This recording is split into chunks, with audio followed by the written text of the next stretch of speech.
Welcome into ProBox TV's Big Fight Breakdown. That's right, Gervonta Davis, Frank Martin edition. Also, David Benavidez making his debut in the light heavyweight division. How did he do? Well, if you're watching this, you probably know the outcome. That's right, joining us live on our YouTube channel. Remember, comment. We will discuss your comments, your concerns. We'll address them on air, so make them and subscribe and like, make us part of your boxing routine. But I'm here in studio, Jimmy Smith, all by myself. Don't worry about that. On Zoom, that's right, I'm joining Paulie Malignaggi, the coach. Teddy Atlas will be joining us very, very soon. A knockout, Paulie, in the 8th round after a slow start from Gervonta Davis. Frank Martin boxing very, very well, showing good speed, showing good ring IQ, but the power of Gervonta Davis hard to get away from. This is pretty much how we all scripted it happening. Don't get started with J-Rod and his predictions, but this is pretty much what we all thought was going to happen. Yeah. Yeah, it was a check mark for the better side. I was between 7 and 9 was J-Rod's prediction, so he hit that one. But I'll tell you, Martin did start well, but you kind of sense that mental pressure that was being applied by Gervonta Davis was bothering Martin. I don't want to say you could definitely see that it was eventually going to work out for him, but it was certainly bothering Martin, and it was forcing him to feel uncomfortable. And typically, pressure busts pipes, right? So, he was putting that pressure, both mental and physical. There were rounds where he was pressuring a lot, but not getting off. And so you were thinking maybe Martin is a little bit too crafty for him. But in reality, Gervonta never looked uncomfortable going forward and keeping that pressure up. He got hit a little bit more than you expected. Martin is a sharp fighter. But, ultimately, it was basically, what you kind of expected, not so much because it's a typical Gervonta Davis performance and he loses early rounds and he comes back and gets you late, but also in the way he did it. A lot of times early in these other fights, he looks a bit lackluster and then he comes back and gets you. He wasn't, I don't think he was so lackluster early on. I think he was making an effort to put that mental pressure on Martin, despite Martin's early success, and make him feel the heat and start to break him a little bit. And eventually that did pay off and that paid dividends. Teddy Atlas now joining us via Zoom. Teddy, what do you think about what the champ said about the pressure busting the pipes? Gervonta Davis always in the face of Frank Martin, even when he was boxing well. Do you think that kind of wore down the defense, kind of wore Martin out mentally and physically? Do you think that was the key to the fight? Yeah, and it got him closer. It was like Paulie said, I felt like it was only a matter of time. When we were talking about the fights before and breaking them down earlier, and when I was asked about the fight, I like Davis like many people did. But I just liked him where, as good as Martin is, there was nothing he did better than Davis. Anything Martin could do, it was kind of like that song, Paulie, anything you can do, I can do better. I can do anything better than you. Yeah, I can do anything better than you. Right. I really felt like that was the theme going into this fight, that there was nothing Martin could do that was better than Davis. And Davis could do everything better in a way where it was better physically. It was better with power. It was better with snap. It was better with explosiveness. It was better with quickness. It was just, and at the end of the day, Martin's a good fighter. He's a good technical textbook boxing 101 sweet science guy. But Davis is too. That's what we forget sometimes because of his power. Davis is that too, but he's that with power. And he closed the gap. Like Paulie said, the pressure, breaks pipes. He closed the gap. Once he started closing the gap, what was that, the 6th round, whatever it was.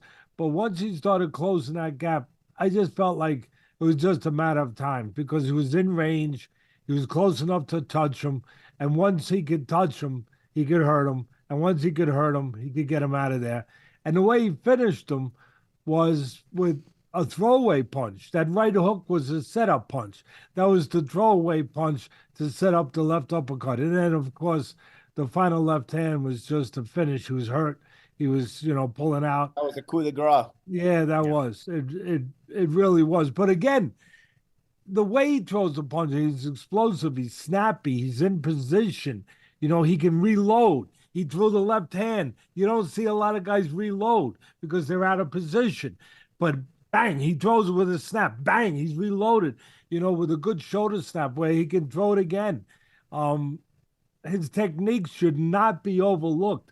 His cerebralness in the ring should not be understated. Yeah, he's explosive. Yeah, he's quick twitch. Yeah, he's got quick hands and all of that. But yeah, he's smart and solid. We got a couple of super chat questions. Champ, I want you to answer them if you can. They're kind of related. H. Santiago said, who do you think has a chance against Davis? Also, Matt Borgerson, who has asked questions before, says Shakur needs to stay far away from Tank or else he would need a warm milk and a blanket. So about the future, who can test him? Shakur Stevenson's chances, etc. Champ, what do you think about who might be next and their chances? Shakur Stevenson.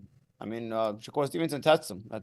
There's I listen. I think Gervonta Davis looked phenomenal. I think Gervonta Davis is tonight. Well, he made a statement with the kind of with not just the fact that he got the knockout, but the way he was able to get it. Teddy expressed it so eloquently and described it so eloquently. But there's a reason why. First of all, before I get into it, let me set the table first. First of all, they talked about Lomachenko on the post-fight press conference. Lomachenko, unlike with Stevenson, Stevenson moved his way up a little bit faster, physically was bigger than Lomachenko, despite the fact that they both started at featherweight. And Stevenson was always mentioning Lomachenko's name. Lomachenko's name was also swirling around Davis's name, because Davis started at 130 pounds when Lomachenko was doing a lot of damage at 130, 126. It was like there was an allergy. Like, you didn't hear Lomachenko. There was no response about any Lomachenko conversation from Team Davis at all. Now that Lomachenko's 175 years old, and yeah, he still looks good, and he's still a name. He had a win over Kambosos. You're naming Lomachenko in the post-fight press conference, but now all of a sudden, Stevenson is the prime guy who doesn't represent a risk you want to take. This is my issue here. When I wanted to see Davis and Lomachenko, I wanted to see Davis and Lomachenko. I don't need to see Davis and Lomachenko when it's too late already. Now I want to see Davis and Stevenson. And guess what? Nobody's talking about Davis and Stevenson. You know what I mean? That's my issue. This is my problem with boxing. They make fights when it's convenient for them, when there's an advantage and all that, and so on and so forth. Davis looked terrific tonight, man. I mean, I was very impressed with the performance. And again, I'll repeat, as Teddy so eloquently put it, the way he was able to go and get that win. But come on, man. Shakur Stevenson is a different proposition than everybody else. If the little bit of problems you saw Frank giving Davis tonight, it's times 10 when Shakur's there. Because Shakur is the southpaw, the tall, rangy southpaw with a lot more IQ and a lot more versatility to his style. It's very, very different. I'd love to see the fight, though. That's not even for me to say, oh, you know what?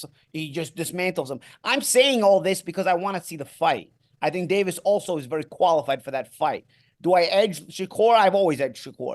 But I think Davis is very qualified for that fight. I've seen the fight tonight as well for Davis, and he looks terrific. He's a thinker, as Teddy said. It's not just the twitch and the power. It's also his understanding in there, and he knows how to set things up. I want to see those two get it on, not later. I want to see them get it on now in their prime. Champ, you talked about the press conference and who's calling out whom. Well, we will throw to the press conference now, hear from the boxers themselves what's going on. That's right. We're going to be inside the post-fight press conference. You see it there, getting set up.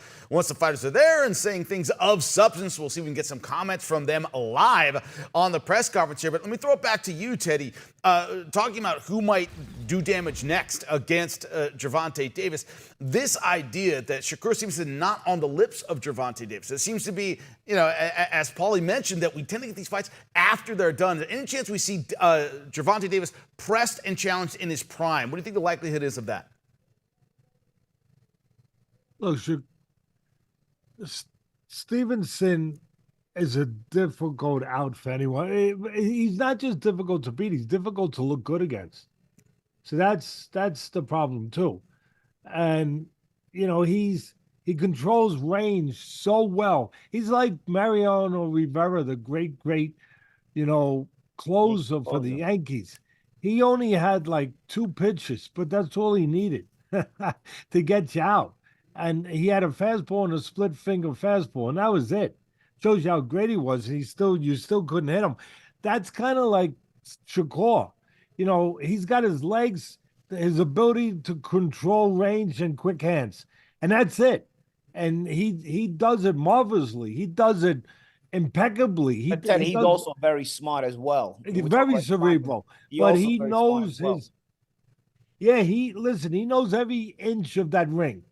He knows exactly where he is. He's got good eyes, very smart, as Paulie said. But he is Mariano Rivera. His one thing is he controls weight. You come in 6 inches, he goes back 8.5, and he looks to counter you before you But come Teddy, any another closer. thing, I'll cut you off right there. I don't want to cut you off completely, but let me say No, one thing. Another thing that people don't recognize about Shakur is you said it exactly right. You come in 6, he goes back 8.5, but he also covers the same distance. When you go back, he'll step back in. So people yeah, say he he does. runs. He steps back in, but a lot of times he doesn't throw. That's the problem. Okay, No, he steps back in and he mutes you. By stepping back in, now you put your hands, you leave your hands home because now he's pressing you mentally as well. He steps out and he steps back in as well. It's a part of the ring fight that doesn't involve punching, and sometimes it looks boring because people don't get it and don't understand the IQ of it. But he controls you a lot of times without throwing, because when he's throwing, he's so sharp. But go ahead, Teddy. I'll be no, he does. Listen, the only thing, and what you alluded to is, he makes great peanut butter sandwiches. Sometimes you don't put the jelly with them. I like peanut butter and jelly, Paulie, and and that's where he doesn't always come back and do quite as much as you think he could do. And then listen, part of it's his temperament. Part of it is why he's great, because he is cautious, but he's not so cautious that he doesn't have the edge, that he doesn't understand that he's winning. But he is not going to please the crowd. He's not going to go and please me or please anyone else. He's going to please himself. And his temperament is not going to allow him to take those chances where some of the fans with his great talent want to see him do a little bit more. He's not going to do that. But at the same time, he is that great pitcher that can disarm you. He can, without throwing a 95-mile-an-hour fastball. He he's hits the. Maddox.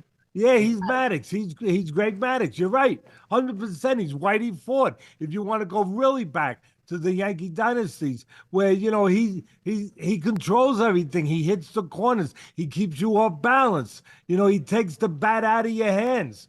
He makes you hesitant when you shouldn't be hesitant because you're afraid to throw because you're going to hit air. And if you hit air, you're going to leave yourself But wide Teddy, open for a counter. here's my issue. Shakur is the new Lomachenko now. Before it was Lomachenko. None of the big names wanted to name Lomachenko when he was at 126 and 130, right? He was hanging around there. He dismantled everybody. Nobody was naming him at when he was there. Now Lomachenko's a little older. All of a sudden, Shakur's in the circle of trust. I mean, all of a sudden, Lomachenko's in the circle of trust. You know what? Now we're gonna start naming him. You see the conversation we're having about why we want to see. I want to see Gervonta and Shakur, and I want to see the two best guys get it on, because right now they are the two best guys. But instead, the post-fight press conference, I guarantee you, is going to start talking about Lomachenko, who is not among those top guys anymore. He's solid. He's solid, and his name will still represent a possible matchup. But you're getting the guy on the way out on purpose. I don't want to. There's a point where I want to see a fight, and then I don't want to see it anymore when guys are past it. I want to see a fight when the guys are in their prime. Right now, the new fight to make is Gervonta Davis and Shakur Stevenson, and that's why boxing's probably not going to make it, because that's what boxing does. Pacquiao Mayweather came too late. And I exactly. wanted to see that fight. It came too late. Look, it's late for Lomachenko. I never count him out, but let's face it. But look, that's why Leonard and Hearns are so loved. They fought in their prime young. You know what I mean? When there's that ferocity. I would have paid to watch Lomachenko and Tank when Loma was in his prime. Paid to watch that. To watch a guy, could he disarm this bomb called Tank Davis? And Tank Davis, again, he's not going to even acknowledge it. It's funny how they acknowledge the name. The name would come up, but there was not even a response. It was just mute. You know what I mean? Because the best way to just take away the energy is not even to respond to it. There was never a response until Lomachenko's last fight when he tweeted about him. Never had I heard Davis even mention Lomachenko before. And the thing, I wanted to see the aggression of Lomachenko. I wanted to see the guile of him, the smarts of him, the elusiveness of him, versus the pure power of Davis, but not just power. Cerebral. Davis, where he's also, like you said, he could match Lomachenko in areas where he's smart, where his technique is tremendous, where he's clever, where he's just really technically solid, just like Lomachenko is. I wanted to see that matchup and see what man would be left standing. And I wanted to see who had the greater will. Yeah, I'll throw that in too. I want because that's where you get wills tested in those kind of fights. I mean, Lomachenko has shown a great will. So is Davis. But I wanted to see. That's where you get the Leonard Hearnses. That's yeah, I really wanted to see the insides. Gentlemen, we have a question from one of our viewers, and it kind of pertains to what you're saying, Teddy, which is why I want to ask it. Matt Borgerson said, also, I thought Tank was getting a little gas faster than usual, even with the Korean. Do you guys see a bit of conditioning issues? And the reason I'm asking, you talk about heart, you talk about skill, you talk about will. This is a guy who had 14 months off. I'm curious if either one of you guys, Champ, I'll start with you, saw anything. Some people saw some conditioning issues. Did you see anything about 14 months off for you? I think it was more so rust, a little bit of rust. I wouldn't even say it was conditioning because Tank a lot of times starts out fights without throwing a lot of punches, but actually he looks a bit more lackluster. Today, there was a point to what he was doing tonight. He was not throwing a lot of punches, but he was in his face. He was in Frank Martin's face. He was specifically putting that mental pressure on him specifically. A lot of times Tank looks very lackluster early on, like nothing's going on, and all of a sudden he detonates the bomb and the fight's over. But he's not really doing a whole lot. He's just kind of lackluster in there. He's sharp, but he's not really applying a lot. He was applying a lot of pressure. That's why he got hit, actually. He went to the punches, and sometimes Frank Martin's sharp punches caught him. But it was also paying dividends in that mental pressure. As a matter of fact, it was funny because I found it funny because Joe Goosen mentioned that in round 2, and Mauro Ranallo kept talking about what a great athlete Frank Martin is, and now that's not going to happen tonight. I don't know why Ranallo was even arguing with Joe You got to do the play-by-play and then let Joe do the analyst work. But as it turned out, the athlete in Martin eventually did dwindle away because that mental pressure, you're still human. If mental and physical pressure gets you. And like Teddy said, I'll reiterate it again. It's Davis. He knows how to get to you. He knows what punches to throw. He knows how to use those sharp reflexes to his advantage and put you in that position. That last combination with that little throwaway right hook uppercut. I mean, that looked like it came together. It was as fast as a 1-2, but it was a hook left uppercut. It was wah, and all of a sudden he's frozen. He's frozen there for the coup de grace. I mean, it was well done. It was well set up. Martin had a habit of trapping himself against the ropes more and more and more and dipping and ducking, and Davis built to it. But he built to it first with the mental pressure, and that mental pressure a lot of times didn't involve punching. He was conserving himself. I think there was a little bit of rust, but I wouldn't say he looked tired. We got a question from Trent, and it looks like Trent Nonpareil. Pardon me if I screw up the pronunciation. Paro just beat Matias. Thoughts on that, Please. Teddy? By the way, you're the man. By the way, here in the studio, we had some TVs up. Super Matias upset in Puerto Rico by the Aussie Liam Paro. It seems like every time we looked up, all right, so I'm looking at the Tank fight. Every time I would look up, it looked to me like Matias was getting outboxed, getting popped through the middle, getting outworked, and then some clinch work. Every time we looked up, it was the same thing. Turned out it was the whole fight. Liam Paro winning by unanimous decision in Puerto Rico against the Puerto Rican Super Matias. What are your thoughts, Teddy, on this fight? I won a few dollars. I told my son to put $100 on Paro at like plus 700. You're the man, Teddy. Well, that's upset of the year stuff right now, man. So we get together. We're going out to dinner. That's why you're the man, Teddy. What are your thoughts on it? No, listen. The reason I picked him, he's undefeated. You never can discount an undefeated guy who hasn't learned how to lose yet. And he's a southpaw. He had a physical presence to him. When I watched some tape on him, he had a physical presence. He knew how to control the outside. He used his right jab real well. Pretty traditional and conventional jab and straight left hand, but he had some pop on the left hand. But mostly he knew how to control the outside. And I knew that if he could control the outside and he was mentally together enough, he had a chance against Matias because Matias is not going to win on the outside. He's going to win on the inside. And if you can use your jab and you can control him on the outside and make him pay a price to get inside, and then not allowed to do damage, not allowed to wreck your house when he gets inside, you can beat him because Matias is a one-trick pony. I love him. I love watching him. I mean, I love his demeanor. I love everything about him. I love the way he throws real short punches when he gets close. But the problem with him is one dimension. He has to get close, and he needs a little cooperation. He needs you to not tie him up inside or not be able to work inside with him or stand right in front of him. And then he's going to do a number on your inside. Like I said, he's going to put those short Joe Louis punches together on the inside, and he ain't going to stop. But again, I thought that with this opponent being able to control the outside, had a good jab, southpaw, had an opportunity to set the table with the jab and then clean up a little bit with the left hand before Matias to close in.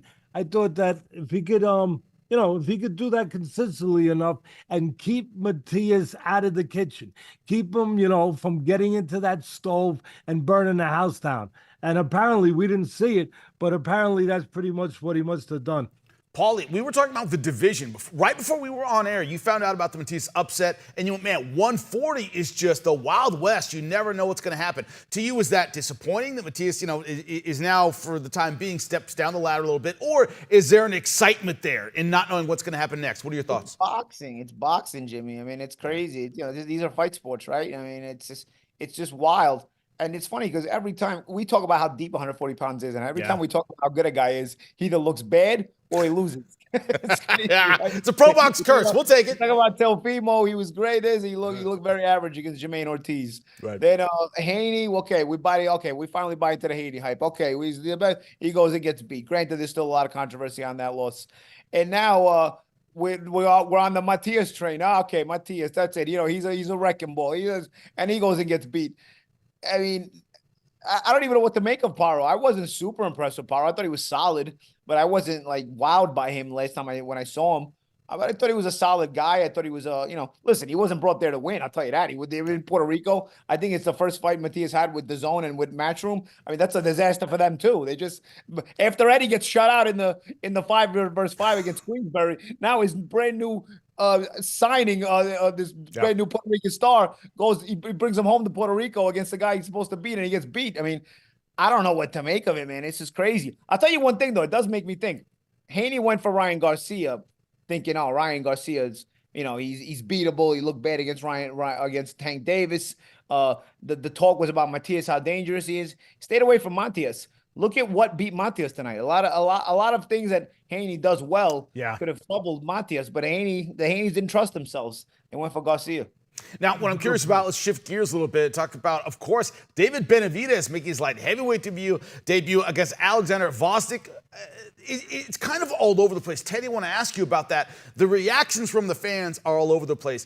David Benavidez looked good. He won an easy unanimous decision, looked spectacular in certain rounds, but did run out of gas right around round 8, started slowing down. So it wasn't a shutout by any means, facing a very tough guy, but fans thought he would look a bit better. It's a bit divided. What were your thoughts on his performance?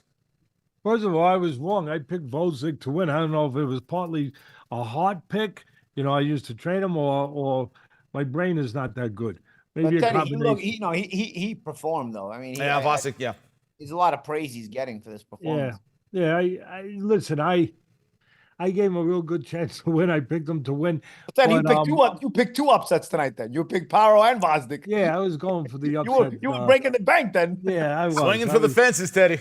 I was getting a little greedy. I was looking to go to Peter Luger's. I didn't want to go to some little just downtrodden restaurant. I wanted to go to a real expensive joint. 5 stars. No, look, Vostok, 10 years difference. Reason I picked him, he wasn't used up. It'd be one thing if he was 37 years old and he'd been fighting during that time, but he wasn't. He was obviously retired, and he had 3 comeback fights, easy fights. So he wasn't used up. I knew he wouldn't be used up. I knew that. And I knew he would be in good shape, and he would be physically, fit and big. And the difference in the fight, especially early on, was one guy was kind of like playing with paintball.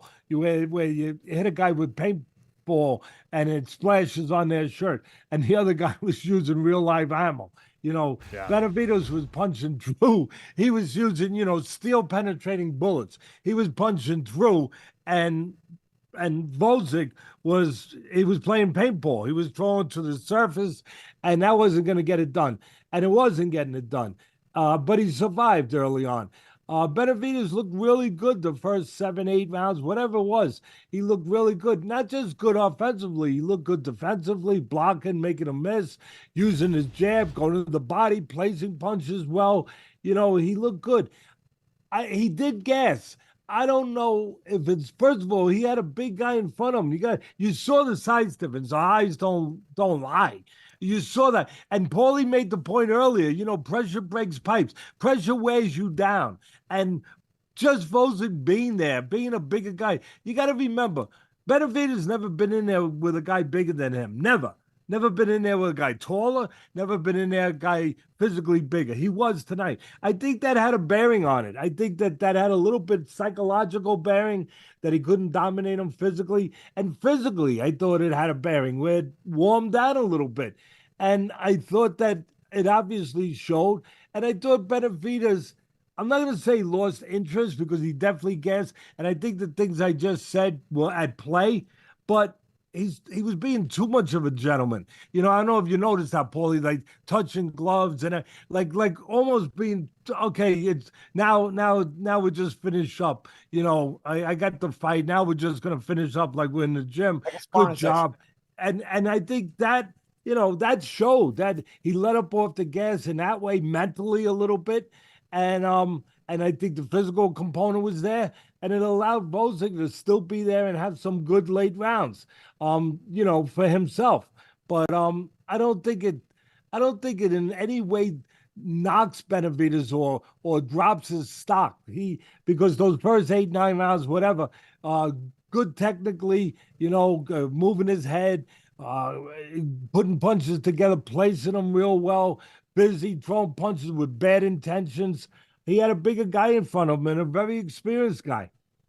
Now, Champ, I got to ask you about that. We got a question that came in. H. Santiago said, do you think Davis has the image of an 80s Mike Tyson, where these fighters fight to survive and throw out the plan once they feel Davis's power? And a similar thing as Teddy Atlas just said about the power disparity between Vosdick and Benavidez. Do you think that was the story tonight of one guy, as Teddy said, was throwing lead, the other guy throwing paint? What do you think of that in both of these fights? Champ? I think, when you have a guy with a punching reputation of Davis, there's always a little bit of intimidation factor with the power.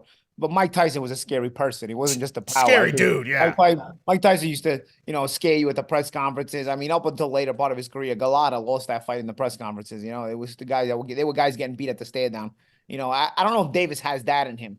But Davis's power will certainly put you in that place where, you're going to, and his reputation for having that power will put you in that place. But I wouldn't consider it exactly like a Tyson. I mean, there was guys like Bruce Seldon who were going down without even getting hit from Mike Tyson. Just take their check and go home. Clifford Etienne, to me, did the same thing, and it's possible that we had that. For me, I'll dare I say it, even Michael Spinks didn't really get hit too cleanly to be knocked out the way he looked like he knocked out. But that's another conversation for another debate. Anyway, what I'm saying is Davis has that intimidation, but it's not a la Mike Tyson. With Benavidez and Vosdick, I think Teddy made some great points. I can only piggyback off the points Teddy made. I will add this. Vosdick was a guy who, even in the better BF fight, was winning when he got stopped.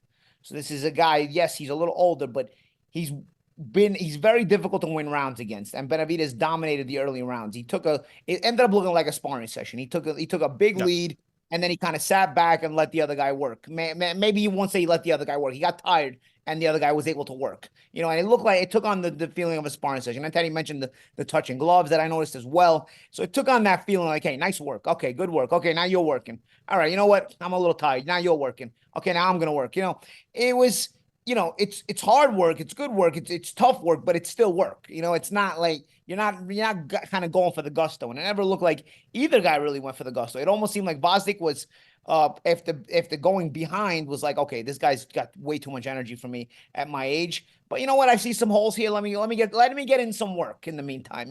I got the opportunity to work. Let me get in some work, just like a sparring session.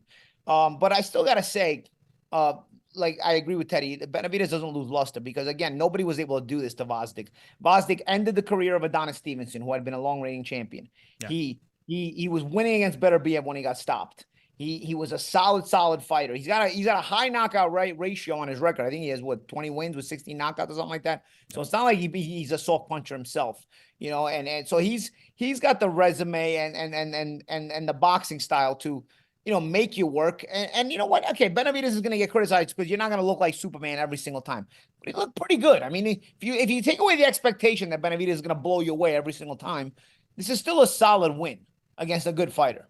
Well, we're always fighting against the future. Teddy, let me turn to that a little bit. Dmitry Bivol, of course, taking on Artur Beterbiev in October. The winner, I assume, is going to take on David Benavidez at some point. The idea that he has to take on one of those guys, and that's what we're thinking about in the future. Did the Benavidez we saw tonight, how do you think he fares against the winner of that fight, whoever it might be? I know you're big on both guys. Yeah, I mean, look, again, like Paulie said, and I said earlier, I don't drop the stock of Benavidez off of this, at all. So I still like Bivol. I mean, my favorite there. I think I edge him against Beterbiev. That'd be a really interesting fight because Beterbiev, with his power, his steadiness, his relentless pressure all the time, and his technique is solid. That's going to be very interesting, but I like Bivol, and if Bivol was to fight Benavidez without having seen this fight, I would have liked Bivol. I don't think that I like him more now because he's the naturally bigger guy. I think that Benavidez has shown me he fits right into the light heavyweight division. There's no problem with him having moved up. He was always a huge super middleweight, and he's moved up, with no problem at all, in a seamless way. I'm going to throw something in there. Paulie's going to laugh, but I'm going to throw something in there, not so Corso. What's his name? Lee Corso. Lee Corso. You did the football for years. Good guy at ESPN. Really classy guy. And he used to always say when somebody made the pick, on the Saturday mornings for the college game day, he would say, "Not so fast, my friend. Not so fast." Let's not forget some guy named Canelo. I just can't help but have to interject him in there. Does he maybe look at Benavidez as, maybe a little bit more human, a little bit more beatable, a little bit less monster? Does he not look at him now and say, you know what? This might be an opportunity for me if I'm going to do this fight. If Turkey Al-Sheikh is going to come up with, a truckload of money somewhere in the neighborhood of a ridiculous 150 million, but whatever. You know what? Maybe this would be the time for me to step in. I saw, just as a phrase of the phrase they use, maybe the slip showing a little bit of Benavidez, where maybe this would be a time for me to step in and say, hey, I'll do what everyone else has called me out, said I wouldn't do. And he sees something that makes him feel that way. You think that that's possible in the way that Canelo thinks, always needing to have an edge and whatever, picking his spots? Do you think that's possible, Paulie? I'm curious to think what you think of that. I think it's a great point, Teddy, and it's food for thought. But no, I don't think he goes near Benavidez. I don't think he's gonna. He'll actually maybe use this as the excuse in the opposite way. We'll say, see, he doesn't look good. He's lackluster. What do I need to fight this guy for? But I'll go fight a John Ryder. Like that. That's. I think I stick with what I've said for the last couple of years. He's not gonna fight him, and I still, because I think if you really look between the lines here, this was still kind of impressive here with Benavidez. Vosnik is not easy nobody did this to Vosnik before, Yes, Beterbiev stopped him, but even Beterbiev was behind when he stopped him. Yeah, it was. This is still impressive. Yeah, big question. I want to get to you, champ. This was from Lord Hybrid. Big question. Benavidez complained at the end of the fight that the guys at his weight class hit harder. I think Benavidez was tired, but also intimidated because he stopped letting his hands go. Do you think Benavidez can still be dominant after moving up? Now, we see it all the time. Fighters land against bigger guys, and their punches don't have the same pop. They don't have the same effect on the other guy. Do you think that limits him in the light heavyweight division? Paulie, what do you think of this question? Yeah, because I think it makes you save some gasoline in the tank, because you're saying, okay, I may shoot my load here, so to speak. Pause, and then he guy's still gonna be here, you know, and as opposed to at 168, he's confident in shooting all those shots, and he can hurt you or get you out of there. So I think there's maybe a little bit of hesitation and say, okay, these bigger guys, they may be able to take the all-out assault when I bring it. So I've got to, you know, do 3/4 of a tank and leave that quarter tank in there just in case they're still standing, so I can build off that again, you know. And so I don't know if it's intimidation more so than it's adjustment. I mean, this is the kind of thing you got to do when you move up in weight a lot of times. Teddy, got a question I would love to shoot to you. This is from Matt Borgerson. He says, Tank's power is like he's a welterweight. Do you guys, could you guys see his power transitioning that far? How high of a weight class do you think Tank could fight at successfully? We all remember Roberto Duran, Manos de Piedra, moving up to the welterweight division. He started a lot higher than Gervonta Davis. What are your thoughts on how far he could go weight-wise and still carry that power? What do you think, Coach? Yeah, I mean, that's a good question. I mean, everybody wants to always go to that next place. Can he do this? Can he go up there? You know, instead of being satisfied where he's doing it at a great level, at a, you know, just, you know, doing it at such a, you know, in such a special way, be satisfied there. But I get it. I get the question. Yeah. I don't know that he has the skeleton.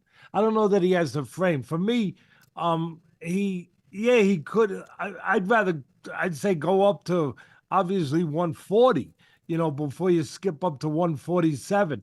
But for me, where he might come up short, he's going to be able to punch at just about any weight, because punches are born, they're not made.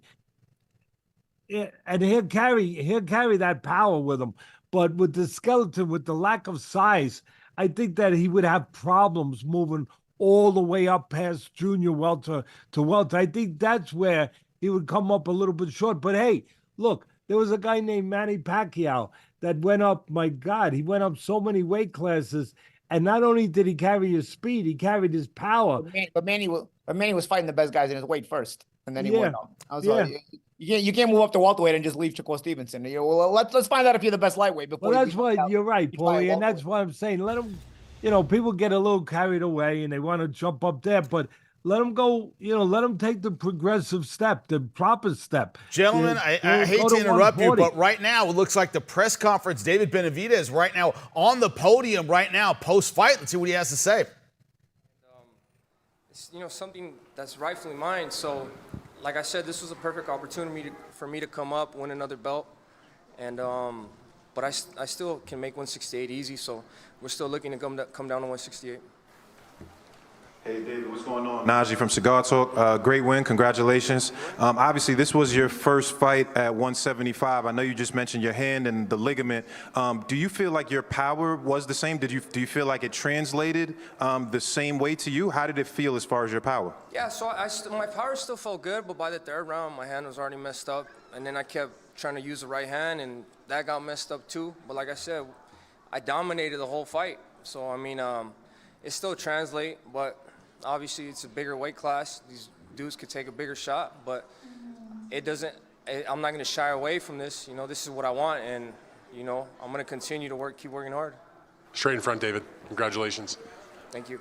My question for you, David, is you just talked about your power and your hand injury, but I wonder, did you feel like at any point in the fight that you did have the power to hurt him, that if your hand maybe wasn't damage, that you would have maybe been able to do more damage to him? No, even with the hand hurt, I kept hurting him. I kept hurting him to the body. Early on in the rounds, I kept, in the fight, I kept hurting him to the body. But it's just, I don't know if you guys seen it, but I was seeing the left hook with the hand open. It's kind of a slap, so I couldn't really do much with it, man. You know what I mean? But I still feel like, you know, it still translates up to this weight, and I'm gonna keep working hard. I'm gonna keep getting stronger, anyways.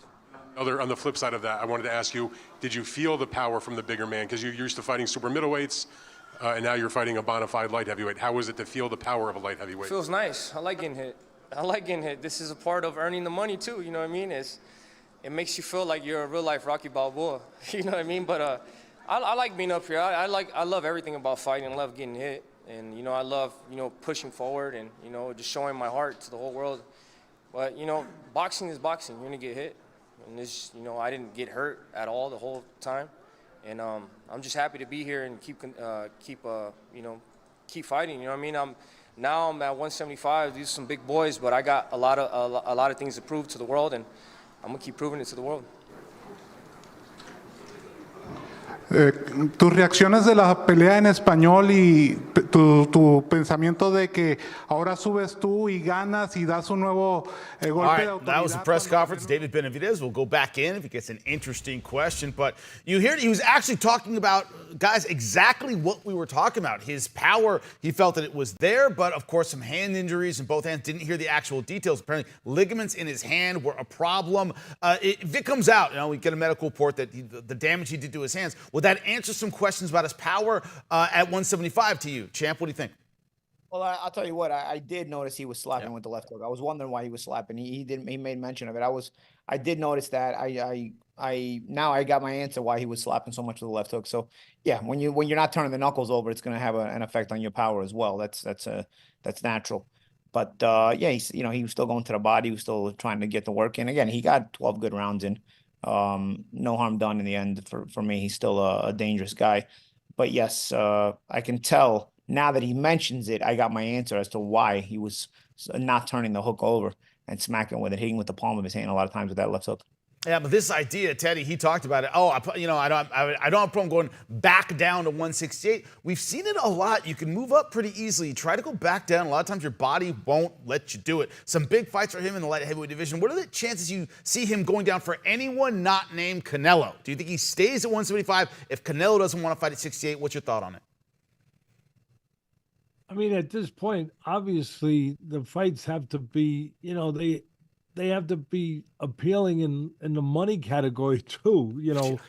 Fights that the public want to buy, fights that are that can be thought of as competitive. I don't know where you go down to 168 if it's not Canelo. I mean, I don't know really at this point. He kind of cleaned that out. Where the interest would be, quite frankly, to go back down there for the fans, for the sport, for him, where it would be. I guess he's leaving himself an option, an out, which is always a good thing to have options. I know that he knows his body better. If you go back, and it was a different amount of weight, but if you go back to Roy Jones Jr. when he went up against John Ruiz, he won the heavyweight title. Everyone forgets that. He won that heavyweight belt, and then he came back down. He was really never the same fighter, after he put all that weight. And look, it's a different weight class. I get it. I understand. But after he went up and he put on that extra bulk and that extra size muscle, and then he had to take it off and come down, then he wound up getting knocked out by Tarver, in the rematch at least. But he definitely wasn't the same fighter. Now, did he get older? Was age part of it? Was it a natural thing that was going to happen at that stage in his career? Anyway, I don't know. I think weight may have been a component of that. So, again, it's not as drastic a case of weight here, but it can affect a fighter, especially if you put muscle on and then you're coming back down. But at the end of the day, it's his, he's got the choice. I just don't see the fights that are attractive at 168, to be honest with you, to make him go back down there if it's not a guy named Canelo. We have a super. I think he's just mentioning. I think he's just mentioning 168 to keep the Canelo fight alive. Yeah, I kind of agree with you. That would be the only reason. And as far as the power, Paulie's right. With the slapping, he now says that he that he injured that left hand. But other than that, I didn't see any problem with him carrying his power. I didn't see anything at all. He shook Volcik a couple times in that fight. Bad hand, good hand, whatever. He shook a big, light heavyweight a couple times. So I don't see any problem with him making that transition because of power. Well, H. Santiago had a question. I'd like to ask you about it first, Champ. Benavidez always tries for the knockout. Is that a weakness at 175? He may gas out. He may get KO'd. He looked more open. What do you think about that? Yeah, I think that's why he kind of stepped off the gas later in the fight. I think, you begin to realize that if you're not going to get the knockout, you need to have, some gas left in the tank in order to be able to maneuver through the rounds. And I think tonight, he probably was a bit of a learning experience for him as well. Remember, Benavidez, as good as he is still only 26. So, he's still there's still things you're going to pick up when fighters take you some rounds, you end up learning a little bit more. And I think maybe that's something he'll take with him after tonight. Interesting question from Money23. He says, good fight in the Tank Davis fight, but Shakur won't get tired. Now, the reason I want to ask you, Teddy, about this is the game plan to beat Gervonta Davis. Is it to do what Frank Martin did for 9, 12 rounds, right? Move, throw punches in volume, use your speed, and try to stay away from the power for 12 rounds? Easier said than done, but is that the pathway to beat Tank? Do we see that tonight? Yeah, and you have to have enough, and Paulie knows this, you have to have enough of a mixture of offense to go with it. I mean, you can't just get on your bicycle, get on the horse and make it a track meet and expect to win a decision. Although the way boxing goes, and depending on where you are and who the judges are, who the promoter is, you never know, obviously. But for the most part, that's the trick.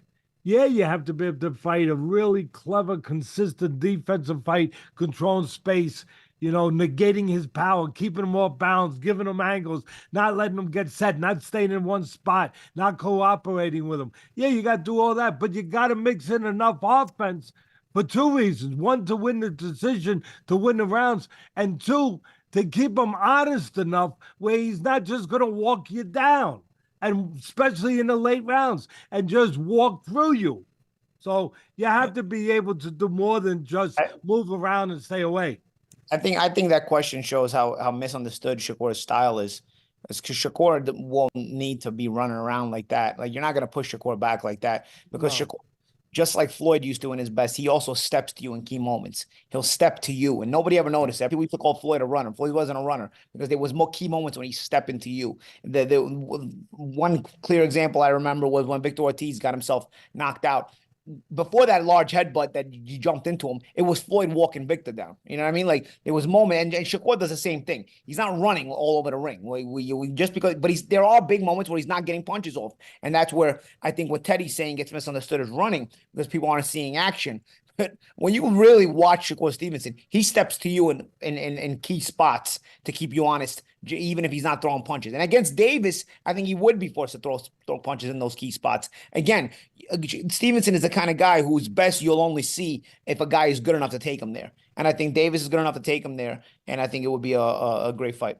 You're not going to neutralize, to Paulie's point, and what I said earlier, you're not going to neutralize a guy like Davis all night long with just pure defense. Yeah. You gotta have a mix of offense, and the real good ones like Shakur, like Mayweather, they always have that mix of offense. Another guy that Mayweather walked down was Corrales, a guy who's a dangerous guy.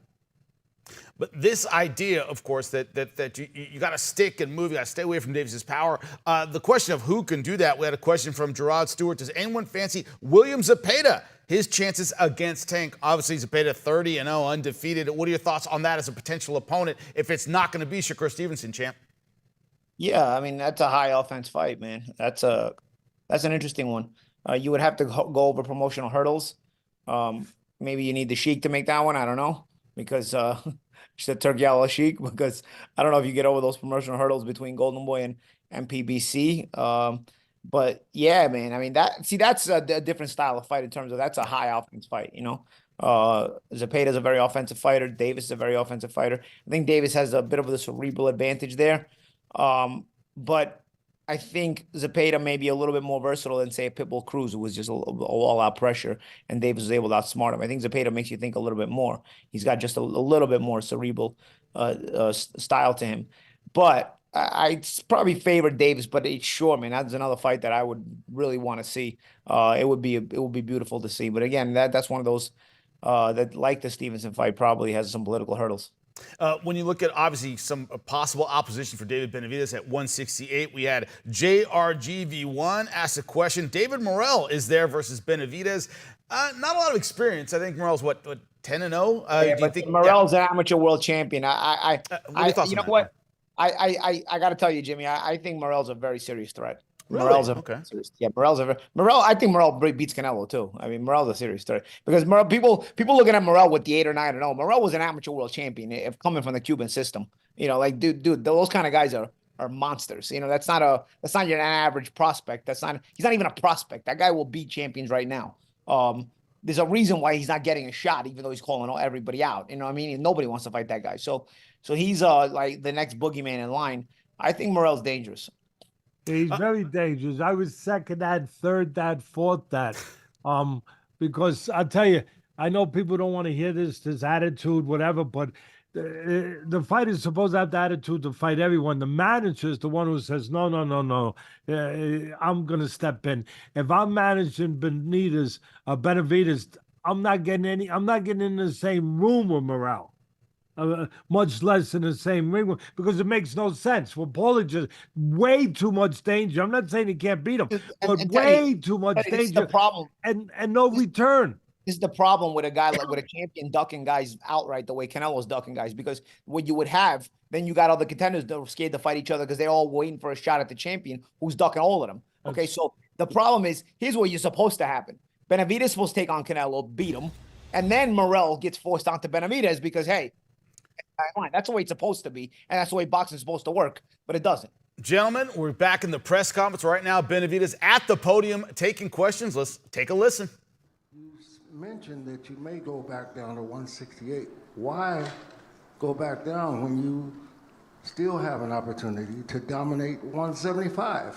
Because I want to be that dominant fighter that dominates both weight classes. You know, I think it sends a stronger message if I could go down to 168, dominate that weight class, win another world championship, and then come up to 168 and defend both of them simultaneously. You know what I mean? I think that's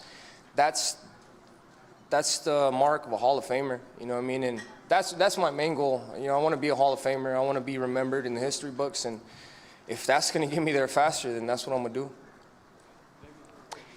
Adriana Noriega with ABN Sports and Fox Deportes. Over here, David, to your right. Congratulations, first of all.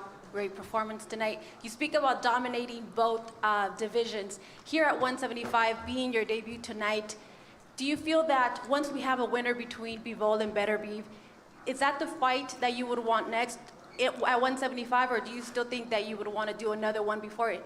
Fight for undisputed. It's not the fight I want to win, it's just the fight I earn next. When you win the WBC interim title, you're entitled to the #1 spot. So, like I said, I mean, these challenges are hard, but to become a great fighter, to become a legend, nobody's had it easy. None of the legends have had it easy, so why do I expect me to have it easy? You know what I mean? So I just want to keep working hard, and I just want to thank my father, Jose Benavidez, Samson Lukowicz, David Garcia, Luis de Cubas, Al Heyman. We're just going to keep going up, and thank you guys so much for everything. I appreciate you guys. All right, congratulations to David Benavidez, remaining undefeated, becoming Benavidez, of course, saying, you know, I want to defend the title in both weight classes. To your point, Teddy, I don't know if the money would be there for anyone not named Canelo Alvarez to go up and down in weight and defend both titles. He talks about greatness, talks about Hall of Fame credentials. I understand that completely, but to go up and down without Canelo being there, we have a question related to that from Jeff Monzingo, it looks like. Perhaps Canelo would take the Benavidez fight at 75, where he could stay the man at 68 and have some cover if he lost by saying he fought the bigger man. What are your thoughts on that, Teddy? I know what Paulie says. That's why I went to you. I know what Paulie's going to say. I know, but listen, I don't think it's the weight. I either he's going to take the fight or he's not going to take it. I don't think that it's going to be a matter of at 175 or 168. I think it's just a matter of Canelo knowing the danger of that fight. Listen, Canelo's gotten a little spoiled. I know everyone's going to come out there, all the Canelo, groupies are going to come out there and attack me like they attacked Paulie and they've attacked me before. But he's gotten used to picking his own spots where, he can come in and, pick any girl in the place and dance, and the girl has to say yes, and he's got an advantage no one else has, where he can get paid for fighting guys that are not the guys that normally you want to see the top or one of the top fighters in the sport fight. You can't be more, first of all, more frank and forward than that and more accurate than that. He's shown it. And look, he's earned the right, okay? He's the golden goose. He's the golden boy. You know, he brings the big pay-per-view numbers. He brings the money. He can say, I'm going to fight you at my weight. I'm going to get paid. You're going to get less, but you're also going to come in at the weight I tell you to come in. And, you know, he can call all the shots. You can do that when you bring all the money to the table. But you do get spoiled. You do have the advantage that other people don't have, where you can pick guys that are, you know, not the most dangerous guys and the top guys that, again, I'm repeating myself, that normally you would want to see the so-called top fighter in the division and the top fighter in boxing, or one of them, fight. You'd rather see him fight fights. You'd rather say he's past that already. Let him fight only the best guys left. I think he's at a point where he's been spoiled. He's used to getting his way. Why should he have to take a risk when he don't have to? He's got everything in his favor. And then he can look for the spots, keep making the money, and then finish with a big bang, whatever that big bang will be. You know, maybe the big bang will be when Turkey Al-Sheikh gives him $150 million, to fight one of the top guys. But in the meantime, I don't think he's going to go and fight who we want him to fight or who we think is the most competitive fight for him. All right, then let's shift the focus back to Benavidez. Champ, I have to ask you, right, if you are David Benavidez' father, coach, if you're his handlers, whoever is around David Benavidez, it's Bivol versus Artur Beterbiev in October. Who are you praying and crossing your fingers wins that fight? Who do you think is the better matchup for Benavidez stylistically? What's your thought on it? Honestly, I don't know, man. I mean, because Beterbiev is at an age where you don't know what he's got left each and every night he's going to go out there. You know, Beterbiev is a guy who, at his best, is super, super dangerous, super, super strong, and I don't think anybody wants to see a guy like that. But he's also 39, so you don't know.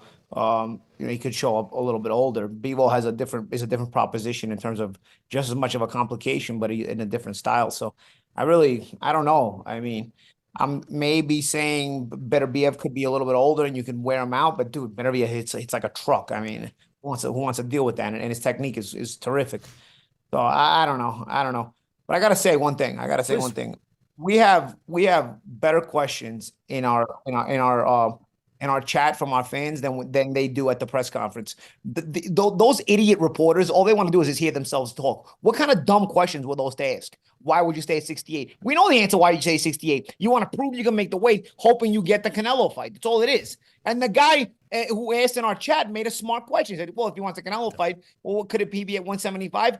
I don't think it would happen at 75. I don't think Canelo makes it happen at 75 because I don't think Canelo wants to be in the same zip code as Benavidez, let alone in the same ring. So no matter what weight, it's not going to happen. But I think that was at least a more logical question than these morons at the press conference that we got to hear asking questions that are just raising their hands because they want to hear their own voice on video when they watch back the press conference on YouTube. Yeah, but it's something that happens a lot in our kind of media age, right? Is you get fighters, I'll ask you about this, Teddy. It seems like you get people fighters that are in safe spaces all the time, where they're not going to be asked challenging questions. No one's going to actually, challenge them in any way because they want access to the fighter, right? It seems like that happens all the time, whether it's at a press conference or in a face-to-face interview. You want them on your podcast, you want them in your interview, so you don't want to ask questions that are going to upset them. And we see that happen all the time. Is that a new thing to you, Teddy? No, that's an age-old thing, go along to get along. And, right. Unfortunately, there's only a select few that don't care about that. They care more about their pride. They care more about the pride of their job, the responsibility of their job to the audience, to the sport. And they're going to ask hard-hitting questions if they're, if they're called for. They're not going to ask questions and tiptoe around because they want to stay friends with the guy or because they want to continue to get access with the guy. They don't want to piss somebody off, or they don't want to lose a job or not get a press. Hey, look, let's face it. We got proof of it. Since you brought it up, there was guys, former champions that working for the press, great fighters, Hall of Fame fighters, Juan Marquel Marquez and other guys, 2 or 3 other ones. I think Antonio Barrera, it might have been also, I can't remember the other one, but there was at least 2 or 3 former Mexican champions working for the press that got asked to leave by Canelo and his people because he didn't like the questions they asked. And he didn't like the things that they had said about him leading up to his last fight. So they were told to leave the premises. We know that. We talked about that. I know it's been kept quiet. And nobody has really brought it out because, again, the press don't want to bring it out because they want to, they want to have access. They want to be friends with the guy. But that, I thought that was horrible. That these great champions doing their job weren't allowed. They were told, you got to leave. Canelo don't want you here. And that happened. And Marquez works with us here at ProBox TV. So, that's where we heard the story from. And it's one of those things where you're right, Champ, it doesn't get enough coverage that, people don't want to ask tough questions. They want access to the fighters, and that's everything. That's the reason for Reporters got no balls when a guy's that famous. They do it in MMA too with McGregor. All the time, yeah. In boxing, it's with Canelo. It's just it's corny. That's why who wants to watch the press conferences? You already know what you're gonna get out of it. Who wants to watch these? They don't ask any good questions. What's interesting about the press conferences? Nothing. So that's why I like these chats better, and we get the better questions from our fans. Well, that's why you're here. ProBox TV watching. Gentlemen, before we call it a night, we all need some sleep. Final thoughts on the fights tonight. What's your take on it, Paulie? Gervonta Davis is super, super impressive. When I call for the Stevenson fight, it's not a criticism of Davis. I think I rate this win maybe the best, my favorite win for Davis. Not because the fact that he beat Frank Martin, who was a solid guy in his own right, but it was the way he went about it. I really liked the way he went about it. And this after 14 months off, no less. So if this kid would stay active, stay focused, stay in the gym. I mean, he does already stay in the gym, but I'm saying stay active, stay sharp, and fight the big names. I mean, you got so much star potential. He's still only 29 years old. I mean, it's all there. It's part of it is just frustration, but you want to see the best possible matchups at the same time. You're impressed with a guy like this, and I'm certainly impressed with Gervonta Davis, but I want to see these great matchups. I don't want to hear him about these questions about going to welterweight and whatnot. Clean up the mess at lightweight first if you can. There's some good fighters at lightweight, and all the fights should happen. Teddy, what are your takeaways from tonight? Great night of action. Yeah, I echo what Paulie said. I mean, Davis, I have him the 4th best pound-for-pound fighter in the world. That's high. That's up there in the Mount Olympus places. And he's done nothing to make me think that that's wrong.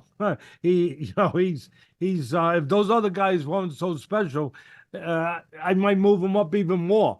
But you do have 3 other guys that are very, very special. He's a tremendous fighter, not just a tremendous puncher. He does everything that you want a really good fighter to do, everything. And as far as the other part of it, Benavidez, he did not hurt himself in any way. If anything, he showed that he fits right into the light heavyweight division, that I don't believe that he'll have a problem acclimating, if you want to use that term, to that weight class. He'll have no problem at all. The problem will be the quality of guys at that weight class, not that he won't be able to make that weight or handle that weight or beat guys at that weight. His problem is the same problem Bob Foster had, the great light heavyweight from years ago. If he was around at the right era, maybe he steps up and he beats heavyweight. He was around in an era when he decided to step up to heavyweight when there was some guy named Joe Frazier and Muhammad Ali there. It was the wrong time to decide to go up to heavyweight. So that would be the only thing that holds back Benavidez. Not that he can't go up and be successful with the weight. It's just that 2 of the great fighters happen to be up there waiting for him. Well, we had a great night tonight, and we have another great one coming up June 28th. Lamont Roach Jr., of course, taking on Fergal McCrory. It's going to be a title fight here on ProBox TV. Your questions were great. Your comments were great. Like, subscribe, make us part of your boxing routine, and we'll see you after the next big fight. June 28th. Live from the Entertainment and Sports Arena in Washington, D.C., WBA Super Featherweight World Champion Lamont Roach Jr. will defend his title against undefeated challenger, fearless Fergal McCrory of Ireland. Catch all the action live in Washington, D.C. on ProBox TV, or even better, download the ProBox TV app.